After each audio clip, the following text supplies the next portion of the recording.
It's a great pleasure to be here, of course. It's also a great honor to share with you the recent developments in the Italian legislation. Good morning, good afternoon, good evening to you all. It depends on where you are. Let me express my a warm welcome to Lee as new CEO of IFAC on behalf of CNDCEC, my institute, and also a great hug, really a great hug. So I don't know that this one is not formal, but let me see a little bit informal. A great hug to my IFAC board members, friends, and to all the members of IFAC staff, very efficient and superlative ones. So let's start my brief presentation because I have just 15 minutes to present, as I told you before, the developments in the Italian legislation. And I want to make a focus on the recent provisions and changes that we have had in Italy regarding the professional indemnity for the accountant, but especially the statutory auditor's liability. Please, next. Before starting my presentation, I would like to describe very briefly what does it mean in Italy accounting profession. Accounting profession in Italy, as you can see in this slide, has really a wide scope of activities with different titles, different nature of services, and different liabilities. In fact, in Italy, to be an accountant means that you are a certified professional accountant, of course, refer to financial reporting, means to be a statutory auditor and members of the audit committees. This is the point where we are talking, this is the activity on which we have the new provision of in the recent developments in the Italian legislation. It means also to be a tax consultant, so a tax compilation, filing and advisory services. We are also tax litigation defensor, like a lawyer, let me say, in front of the tax court. And also we are judged because we are members of this court. We are also insolvency receiver and alter procedure managers and business and corporate consultants and directors. Next, please. All the accountants in Italy are members of my institute because, as Lee has just said, I'm the president of the CNDCEC. It means Consiglio Nazionale Dottori Commercialisti ed Esperti Contabili. It's not an association, it's a public entity under the supervision of the Ministry of Justice, and all the professional accountants are members of this institute, of the role of Dottori Commercialisti. We are in Italy almost 120,000 members, divided in two different sections. In the section A, we have the Dottori Commercialisti, that are the full graduated members.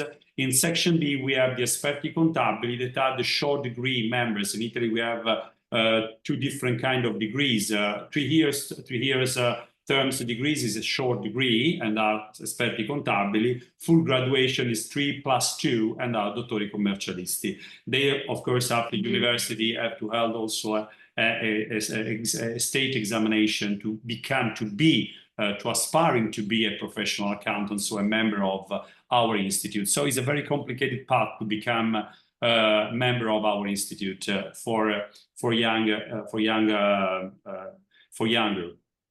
We have also in Italy other roles. We have the roles of the trainees, the aspiring professional accountant, let me say, held by the local professional bodies, because our organization is composed by the national board, that is the Consiglio Nazionale, and after we have local branches. We are about 132 local branches all over Italy, where there is a justice court, the court of justice. We have a local branch of our profession. And the role of trainees is held by the local branches. We have almost 30,000 members of this role. We have also in Italy two other roles. These roles is referred to the statutory auditors. In the private sector, the role is held by the Ministry of Economy and Finance, and we have 120,000 members. As you can see, the members of the role of statutory auditors is very similar to the members of the role of Dottori Commercialisti of our institute, because the 99.9% of the members of the role of statutory auditors are Dottori Commercialisti. So there is an identity of position. We have also the role of auditors in public sector, and at the end, after the implementation in Italy of the CSRD, the Corporate Sustainability Reporting Directive, we are working with the Ministry of Economy and Finance in order to establish the role of sustainability auditors. Next, please. So, statutory audit in it and is carried out by two different figures. These figures are the statutory auditors that are physical person and or alternative by an audit firms. So two different figures, first physical person or an audit firm. Companies that are not required to prepare consolidated financial statement may provide that the statutory audit is carried out by a board of statutory auditors that we call collegio sindacale. So we have three different figures: the board of statutory auditors, the statutory auditors as physical person, and audit firms. Limited liability company and mandatory audit if they fall under requirements to prepare, of course, a consolidated financial statement. They control another company required to perform statutory audit, or if they have exceeded for 2 consecutive financial years at least one of the following thresholds: for asset 4 million, revenue 4 million, or 20 workers employed on average in the year. Next, please. Since 1882, when our commercial code is entered into force, the legislature has adopted what we call the traditional system of governance in the limited company. In the limited company, in fact, we have two different boards: the boards of director, that is appointed by the shareholders meeting and is entrusted on exclusive basis with the management of the company with its related liability. And we have also the board of statutory auditors that we have called collegio sindacale, the third figure, as I told you before, that is appointed as well by the shareholders meeting, but is entrusted with the control and oversight of the company's management. Please, next. In 2003, the reform of corporate governance has introduced, sorry.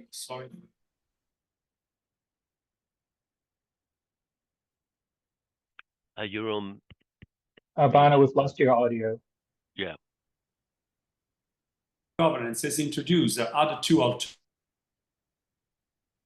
one-tier and two-tiers model, recalling the French and German models. With the two-tier models, we have two different boards. The board of a supervisory board that we call the Consiglio di Sorveglianza, that is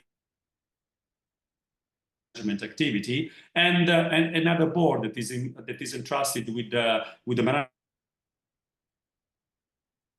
Instead, in the one-tier model, we have just one board composed by the two figures, the ones that controls and the other one that manage. But after 21 years, because we are now in 2024, so after the 2003 reform, the prevailing model is still the traditional one. It's just a matter of a culture, but it takes a long time to explain why in Italy we continue to use that one. Please, next. According to the article 2403 of the Italian Civil Code, the Board of Auditors shall verify compliance with law, compliance with the bylaw, compliance with the principle of proper management, adequacy of the organizational, administrative, and financial reporting structure, and its concrete interoperability. What does it mean, compliance with the principle of proper management? This is the point because it's strictly connected to the provision, to the new provision and developments in the Italian legislation. It means that the members of the Board of Auditors must verify if the management choice are comply with the, let me say, economical rationality, without entering in the merit of the choice, because our management choice. And at the same time, they have to verify if the decision-making process has been adopted in accordance with principle of fairness, appropriateness, reasonableness. So they enter in a sort of joint responsibility for this with the member of the board of directors. All these activities, of course, the activities of the members of the Collegio Sindacale are included in the annual report produced in the occasion of the approval of the financial statement. Next, please. The statutory audit, as I told you before, activity is exercised by the three figures. Okay. According to Article 2407 of the Italian Civil Code, the Board of Auditors is held liable for the following activity. So we have two different liability for the members of the Board of Auditors. The first one is a direct and exclusive and immediate liability, because it's strictly connected to the activity of the member of the auditory boards in the company for truthfulness of their statement, and they must keep, of course, confidential the facts and documents which they have knowledge in relation to their duties. So it's a direct one, directly connected with their activity in the board. The second, and this is a very strategic point, the second liability is a concurrent with that of the directors, with that of the member of the board of directors, because they are considered jointly and severally liable with the director for the action or omission of the directors, where damages would not have occurred if the auditors would have supervised according to the duties of their office. Next, please. In other words, we have a presumption of guilty in Italy. We have always de facto, the judge have always extended the liability to the collegio sindacale for the act for the action of the members of the board of directors, and always the member of the statutory board have been asked to prove the contrary that they have acted in order to avoid any damage to the company. If I want to use a known example in the English countries, at the legal level, the liabilities of the gatekeepers are equal to those of the thief.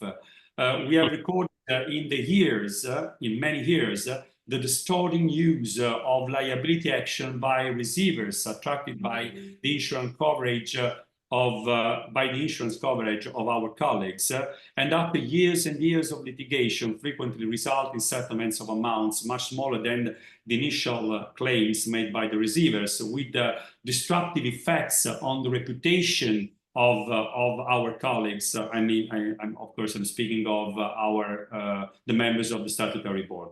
Please, next.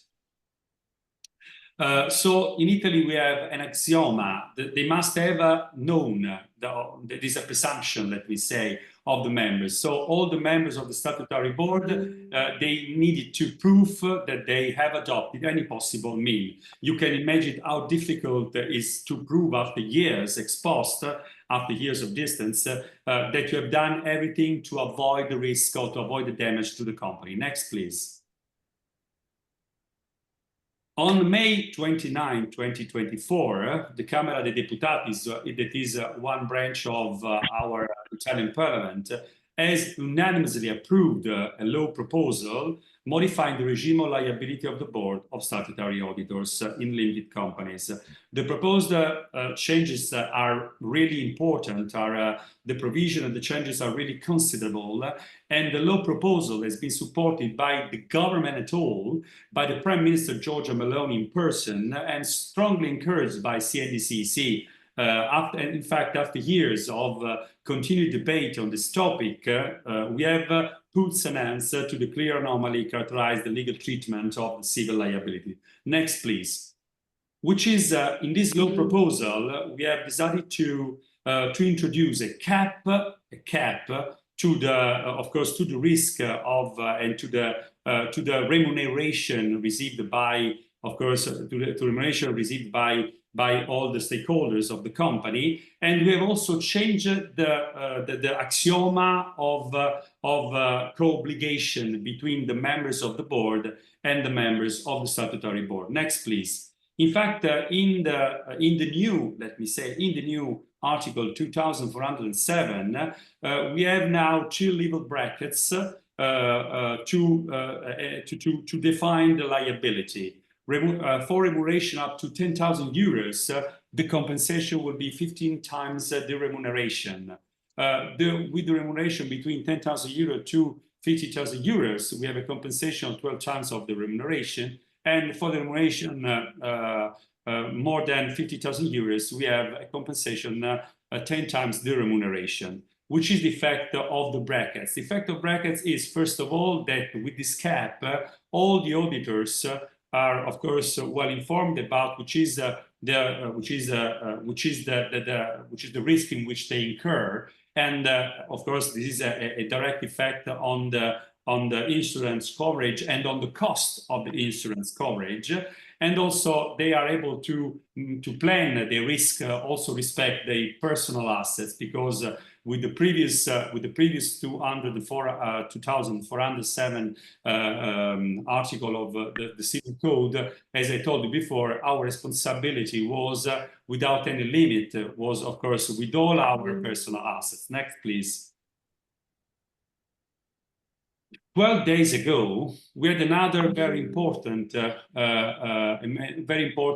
implementation of and development of our local legislation. In fact, was approved the modification of the Article 25 octies of the Code of Crisis that has implemented in Italy the Insolvency Directive, which is of course, this modification anticipates the changes introduced in the Civil Code, because all the members of the board of statutory boards that have alerted immediately the member of the boards of directors of the state of crisis of the company can benefit of attenuation of exclusion of liability. So what does it mean alerted? They have alerted immediately. We consider an immediate alert, an alert that has been done in 60 days within 60 days of effectively acknowledging of the relevant crisis. So we are working in parallel between the Civil Code and the Code of Crisis, having the same philosophy that we have, which is the philosophy to broke the junction between the members of the Board of Statutory Auditors and the members of the Board of Directors, and to make an exclusion of liability for the members of the Board of Statutory Auditors that have alerted immediately to the directors the state of crisis in the company. Next, please. Audit assignment for the, as I told you, starting my presentation, we have three figures in Italy. We have the auditor, statutory auditor, physical person. We have the audit firm, and we have the Board of Statutory Auditors. For the first two, I mean, for the auditor, statutory auditors, physical person, and the audit firm, their liability is set as a separate tool from the dedicated 2407 of the Civil Code indication. So what I've just told is, of course, a provision just for the members of statutory board for the collegio sindacale. We are working, our aspiration, our expectation, let me say, we are fully aware that in the next months, we will be able to extend the same treatment that now we have for the members of the statutory boards, also for the statutory auditors as physical person and for the audit firm. Because, as I told you before, we have the same philosophy, we have the same treatment, and so it's necessary to have the same treatment also in terms of liability. Next, please. Just to conclude, so our activity, the real goal of our activity is not to reduce, of course, auditors' liability, but rather than to assure a culture of supervision that can attract top professional accountants in this activity. Because in years we have recorded that many professional accountants, the top professional accountants, have decided not to cover the role of members of the statutory audit board or to the role of statutory auditor, especially for this kind of legislation, because of due to their wide and limited responsibility. Now we are able that with this implementation, with this new provision, with new changes, also the top professional accountants will be member of the statutory board of course, in the public interest. Thank you for your attention, and I hope I will respect the 15 minutes time to my